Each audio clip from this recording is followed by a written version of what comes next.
Miranda levait les yeux vers le visage de son mari, tandis qu'il était assis devant le feu, buvant son porto. Les soirées étaient son moment préféré de la journée, quand la maison se mettait au lit et que les tâches quotidiennes étaient accomplies. Elle repensa à la façon dont elle avait été si inquiète, quand le silence avait pesé entre eux et avait paru si oppressant. Le temps passant, et alors qu'ils avaient trouvé le bonheur, le silence était devenu plus riche que les mots. Marcus pouvait rester des heures à regarder les flammes, mais à présent il souriait au lieu de froncer les sourcils, et fermait les yeux en paix avec elle et avec lui-même, et elle se tenait assise près de lui, somnolent, la tête sur son épaule ou sur ses genoux, et il lui caressait les cheveux. Elle détestait l'idée de rompre cette tranquillité ce soir-là, mais il était temps, pensait-elle, de demander les choses qu'elle voulait savoir, et ce serait mieux maintenant, alors qu'il était heureux et détendu, que d'attendre qu'il soit moins réceptif. Marcus, oui, mon amour, il y a quelque chose que j'aimerais vous demander. N'importe quoi, Miranda, je vous écoute. Elle soupira. Je ne suis pas sûr que vous sachiez ce que vous dites. Promettez-moi de ne pas vous mettre en colère. Il ébouriffa ses mots. Vous jouez les timides, madame la femme. Cela ne vous va pas. Rappelez-vous, nous devons parler sans détour. Que voulez-vous savoir? J'aimerais que vous me parliez de Saint John. La main de Marcus s'immobilisa sur ses cheveux, et elle eut l'impression que la pièce se refroidissait autour d'elle. Elle persévéra. Pourquoi vouait-il autant? Est-ce seulement qu'il est jaloux? En a-t-il toujours été ainsi? Marcus resta un instant silencieux et elle le sentit se raidir. Pourquoi posez-vous des questions qui concernent le passé? Parce que je sais combien les secrets sont nocifs pour ceux qui les gardent. Je veux faire partie de votre vie, Marcus. Vous en faites déjà partie, Miranda, et même davantage, vous êtes ma vie. Raison de plus pour que vous me parliez de votre passé. Je souhaite tout connaître de vous. Il soupira. Que vous a-t-il déjà dit quand vous étiez seul avec lui? Il vous a parlé, n'est-ce pas? Mais il a menti, Marcus, sur tant de choses. Je ne sais pas si j'ai entendu 2 mots de vrai de lui en 15 jours. Marcus contempla le feu comme s'il soupesait sa réponse. Sa vérité et la mienne ne sont pas les mêmes, Miranda, c'est là le problème. Quelle est votre vérité alors? Que notre relation était condamnée depuis le début. Mon père favorisait son héritier, ma mère favorisait son fils cadet. Et ils nous faisaient jouer l'un contre l'autre, nous poussant à nous quereller comme ils se querellaient entre eux. Aucun de nous n'était heureux de ce qu'il avait. Il avait l'affection, mais j'avais le respect. Il s'interrompit un instant. Nous nous mesurions en toutes choses. Je me suis presque rompu le cou en sautant une barrière. Il est meilleur cavalier que moi, et mon père m'avait interdit de le suivre. Saint John en a ri et m'a traité de poltron. Il était toujours emporté, et je l'enviais pour cela. Je vais être le raisonnable de nous deux, surtout quand mon père est mort et que j'ai hérité du titre. Saint John dépensait l'argent que ma mère insistait pour que je le lui donne et me jetait ma charité à la figure. Finalement, nous nous sommes querellés à propos d'une femme. Nous étions rivaux et, contre toute attente, j'ai gagné, mais n'ai trouvé nul bonheur à ma victoire. Il ne me l'a jamais pardonné. Miranda prononça le nom qu'elle redoutait de lui entendre prononcer. Bethany? Oui, et les choses ont recommencé avec vous, Miranda. Elle se rapprochait de lui et murmura. Mais cela se terminait différemment, je l'espère. Êtes-vous heureux avec moi, monsieur mon mari? Il lui sourit d'un petit sourire triste. Très heureux, madame ma femme. Elle lui rendit son sourire et lui enlaça la taille de ses 2 bras. Alors je ne vous quitterai jamais. Il posa un baiser sur le sommet de sa tête. Je vais vous demander de me quitter maintenant, chérie. Il est l'heure d'aller se coucher. Montez dans nos chambres et attendez-moi. Je ne tarderai pas. Elle l'embrassa et le laissa contempler le feu avec intensité, comme si la réponse à toutes les questions de la vie était inscrite dans les flammes. Elle monta l'escalier en hâte, espérant qu'il la rejoindrait très vite. Cela l'inquiétait de le voir ainsi, si perdu dans ses pensées qu'il ne pouvait en être écarté. Et savoir qu'elle l'avait forcé à faire certaines choses était encore pire. Toutefois, c'était mieux que lorsqu'il avait été tout le temps en colère, ou empli de cette tristesse débordante qu'il avait étreint une bonne partie de sa vie. Regretter occasionnellement l'existence qu'il n'avait pas eue ou se montrer parfois morose était naturel. Supposait-il en moins ce n'était plus le poids insupportable qui avait pesé sur son âme. et quand il la rejoindrait, son humeur changerait assez vite. Elle frémit par anticipation, si heureuse qu'il ne soit pas l'érudit plongé dans ses livres qu'elle avait envisagé, ou le vieil homme fatigué, ou même le fringant jeune homme.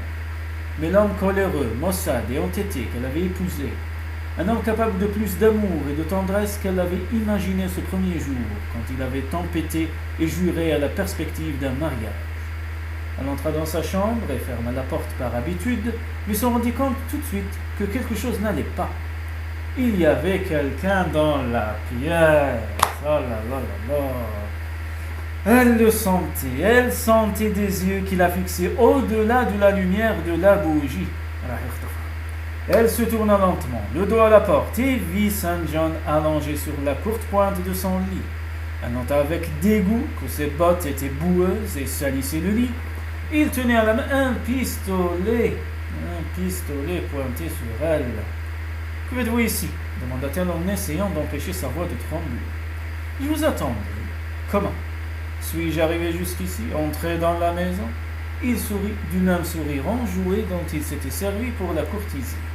Son ton était léger, mais l'éclat de ses yeux était terriblement sérieux. Ce n'est pas si difficile quand on a les clés, Madame Clopton vouait toujours, vous savez, mais elle a toujours eu un penchant pour moi. Elle travaille dans une auberge sur la Grande Route. Quand vous l'avez laissé partir, vous auriez dû penser à lui réclamer le second trousseau. Elle me l'a fourni très volontiers quand je le lui ai demandé. Et qu'est-ce que je veux de vous? Pourquoi ne cessez-vous pas de poser des questions et ne me laissez-vous pas terminer, Miranda? Car c'est ce que je veux, terminer l'affaire qu'il y a entre nous. Il n'y a rien entre nous, c'est fini, Saint John, dit Miranda d'une voix qui manquait d'assurance. Celle du jeune homme en était remplie. Permettez-moi de ne pas être d'accord, ce sera fini quand je le dirai. Elle se tourna pour saisir la poignée et aperçut du coin de l'œil le pistolet qui suivait ses mouvements. Ah! Il agita un doigt dans sa direction, comme si elle était une enfant désobéissante. Il est beaucoup trop tôt pour songer à partir. Détendez-vous, ma chère.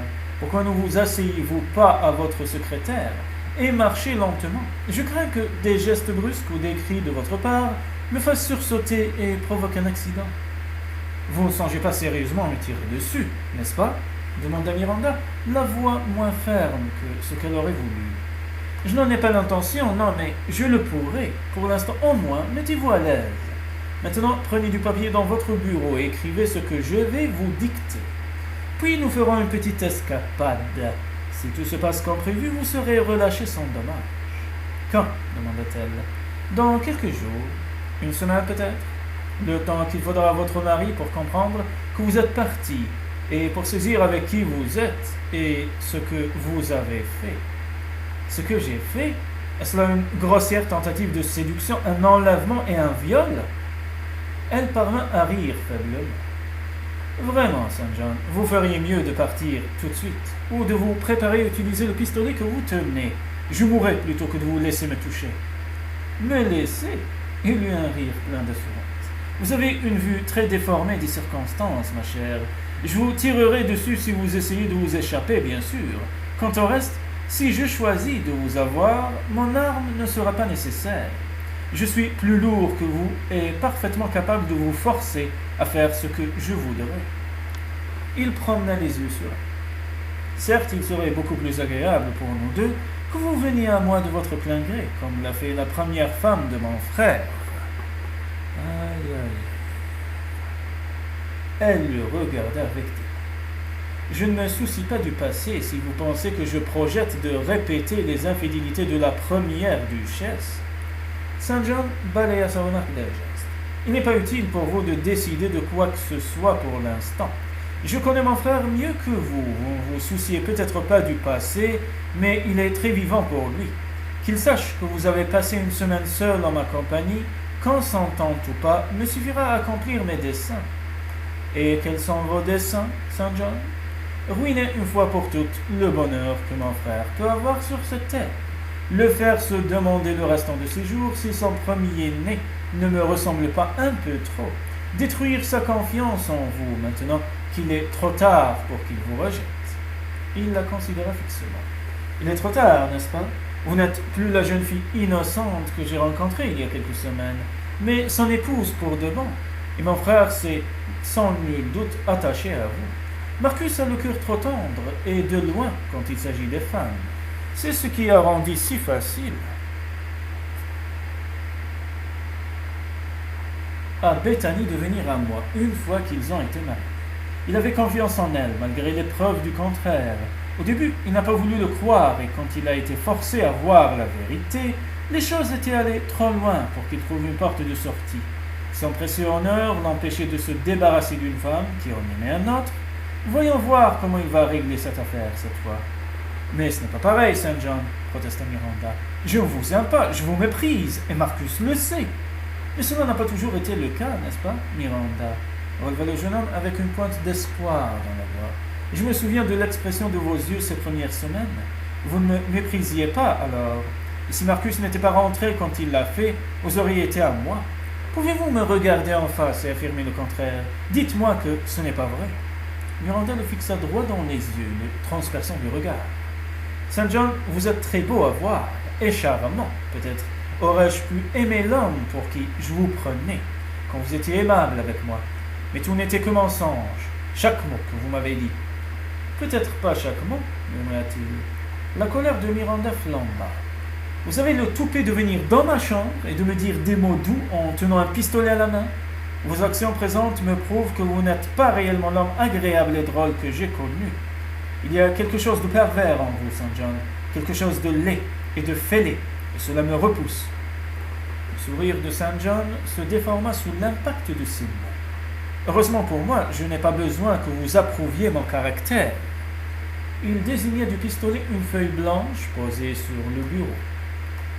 Vous allez écrire une lettre à votre mari maintenant, expliquant votre fuite, notre fuite ensemble. Je ne le ferai certainement pas. Vous pouvez l'écrire à l'encre ou je l'écrirai en lettres de sang sur le mur.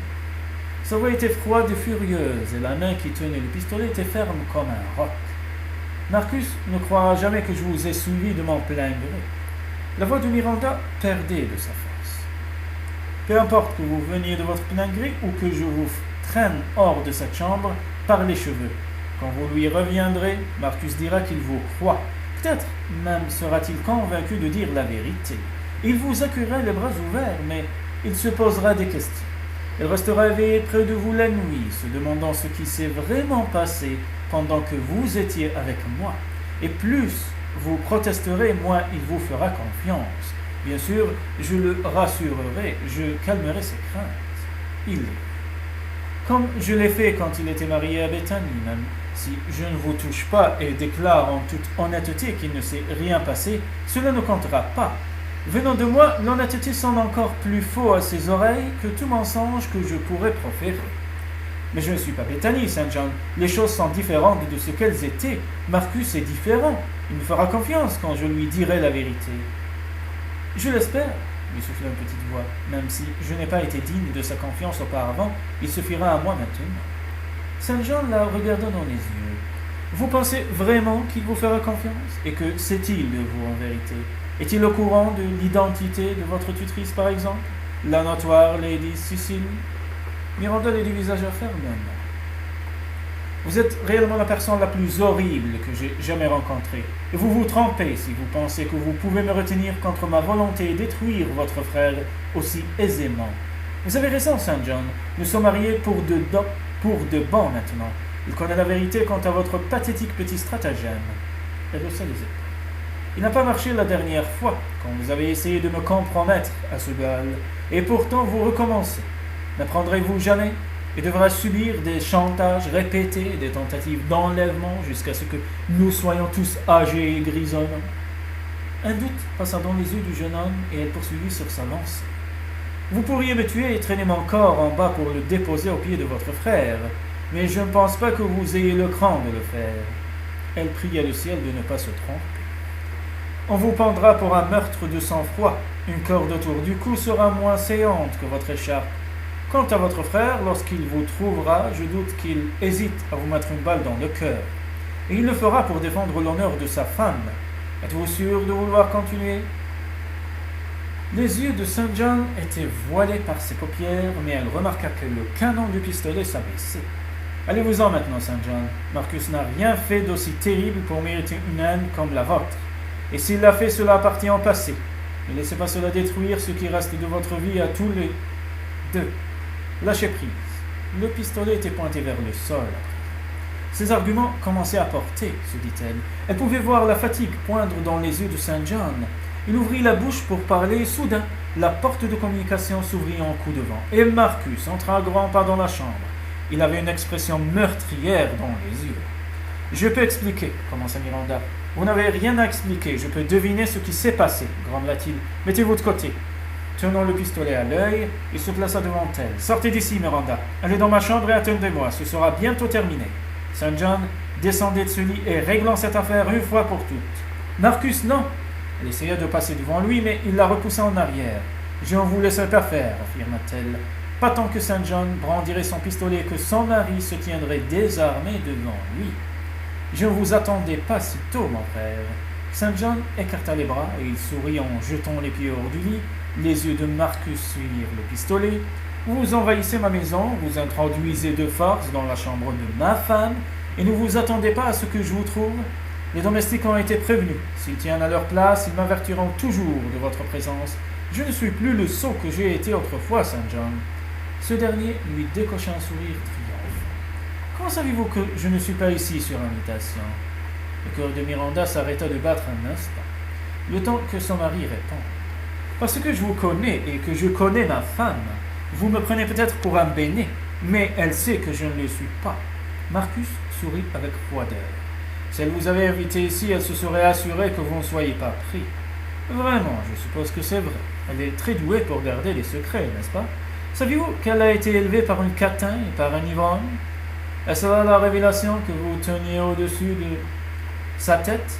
Elle ne tient pas, Saint John. J'ai tout su depuis le début, quand je suis allé à Londres après notre mariage. Saint John parut marqué. Et Marcus jeta à Miranda un bref regard d'encouragement.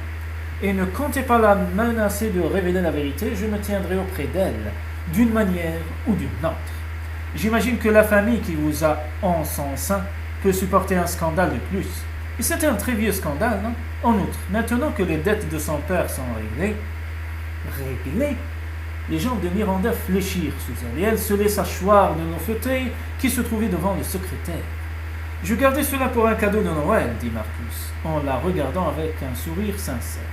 Mon idiot de frère a gâché ma surprise. Son père était libre. Elle pouvait être tranquille, sachant qu'il était sauvé.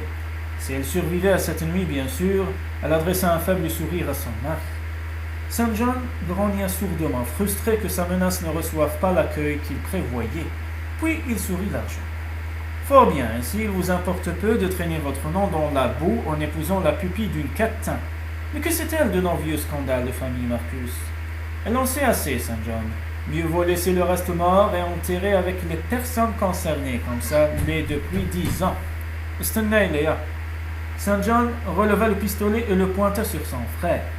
Mort pour vous, Marcus. Vous n'avez jamais souffert pour cela. Oh, j'ai souffert, Saint John, même si vous préférez penser autrement. Souffert tragiquement, j'en suis sûr. Saint John se tourna vers Miranda et fit un geste avec son pistolet. Votre précieux mari, votre duc, qui a toujours eu ce qu'il voulait depuis sa naissance, le titre, les terres, la femme, l'héritier, tout lui tombant tout cuit entre les mains. Et cependant, il n'était pas heureux, pas même quand il a pris le peu qui m'appartenait. Vous a-t-il dit comment il en est venu à épouser Bethany, malgré le fait qu'elle était fiancée à moi? Fiancée? Miranda regarda Marcus. Abandonnée, le mot serait plus juste, rétorqua-t-il. Et déjà enceinte, je n'en ai rien su avant qu'il soit trop tard. Vous mentez. Vous la vouliez parce qu'elle était belle et parce qu'elle était à moi. Vous avez toujours été avide, Marcus. Jamais satisfait de la meilleure et de la plus grande part. Il vous fallait tout, n'est-ce pas? Je suis allé à Londres, je devais revenir avec une bague. Vous avez attendu que j'aie le dos tourné pour me la prendre? Marcus tendit la main en un geste de supplication. Comme je vous l'ai dit à l'époque, Dieu m'en est témoin. Si mère m'avait dit toute la vérité, je n'aurais jamais épousé Bethany. Elle n'avait pu vous trouver, car vous vous étiez enfui une fois de plus. La famille de Bethany voulait que justice soit faite et que son honneur soit sauvé. Ils sont venus trouver notre mère avec cette histoire, pas moi. Il marqua une pause avant de reprendre. Et elle a concocté ses plans comme elle le faisait toujours, sans se soucier de ce que cela ferait à la famille. Notre mère nous a jetés dans les bras l'un de l'autre. Bethany était superbe, elle était douée, j'étais épris. Comment aurais-je pu ne pas l'être?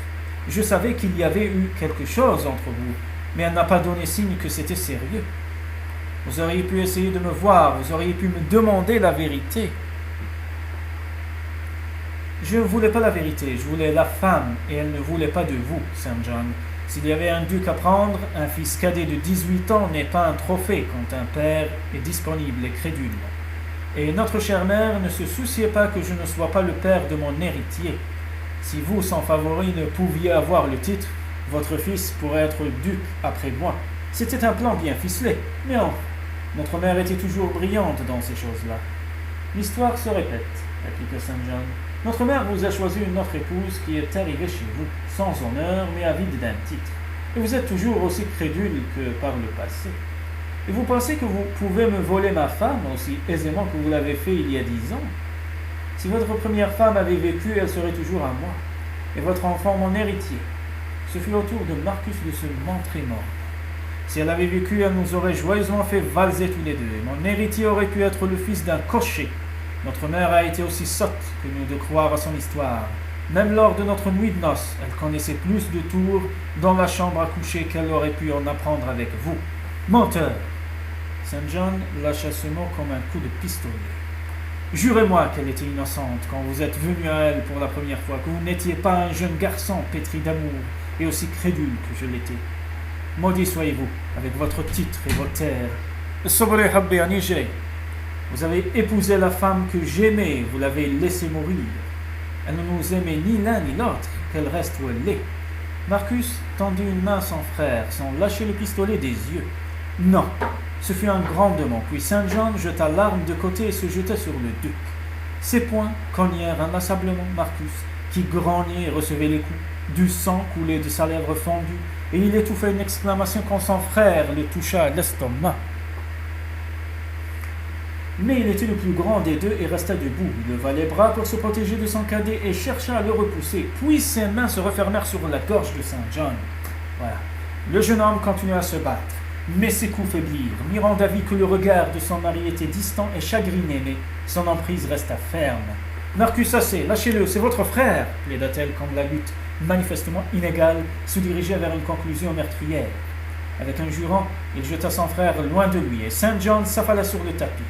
Vous aviez raison, Saint John. Je suis trop tendre pour vous tuer. Vous êtes mon frère, bien que vous soyez un gredin sans valeur. Il regarda Miranda d'un air impuissant. Que vais-je faire de lui? Il essaiera de nouveau de vous faire du mal. S'il pense qu'en le faisant, il peut m'atteindre. Pourquoi l'arrêter, Miranda? Lança Saint John. Laissez-le me tuer.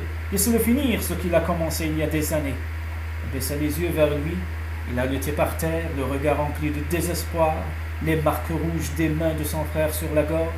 Puis elle se leva, alla jusqu'à son coffret à bijoux et y prit ce qu'elle cherchait. Elle revint jusqu'à lui et se tint au-dessus de lui sans être effrayée. Saint John, c'est fini. Vous avez perdu. Vous pouvez m'utiliser pour blesser Marcus. Je ne vous laisserai pas faire, même si vous réussissez à vous venger. Cela ne ramènera pas Bethany. Rien ne changera le passé si vous pouvez vivre avec cela. Si vous désirez vraiment mourir, vous devez chercher un autre moyen de le faire contre les mains de votre frère, car je ne le laisserai pas vous faire de mal.